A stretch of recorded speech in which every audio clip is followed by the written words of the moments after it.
मातम का मकाम है कि वो ममलिकत जिसके हुसूल का मकसद ला इलाहा इल्लल्लाह करार दिया गया है, वो ममलिकत जिसमें अदल व इंसाफ के क़याम और कानून के हुक्मरानी के वादे किए गए थे, मगर आज इसी ममलिकत में रिश्वतखोरी की वबा की वजह से कानून चंद टिक्कों के बदले बिकता है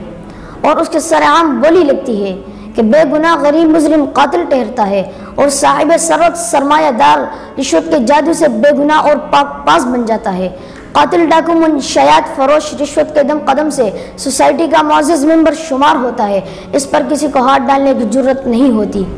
गोया रिश्वत देकर आप बेगुनाहों का खून बहा सकते हैं, ज़मीनों और मकानों पर नाजायज़ कब्ज़ा कर सकते हैं, इम्तिहान में आला नंबरों से पास हो सकते हैं, लेकिन अगर आपकी जेब या आपका तक़वा आपको रिश्वत देने की इजाज़त नहीं देता तो फिर आप कानून की पासदारी करते हुए भी जेल की काल कोठरी के हवाले हो सकते हैं। हद तो यह है कि आज इस इस्लामी जमहूरिया पाकिस्तान में रिश्वत के बलबूते पर शराब नोशी, फहाशी और रक़्स व सुरूर की महफिलें बपा की जा सकती है और किसी के कानों पर जू तक नहीं रेंगती। आइए हम अहद करें रिश्वत को छोड़ने का, हम तौबा करें रिश्वत और हुकूकुल नास पर डाका डालने से, लोगों को रिश्वत के नुकसानात से आगाह करें, तो इंशाअल्लाह चंद सालों में वो ताज़ीज़ से रिश्वत का खात्मा हो जाएगा।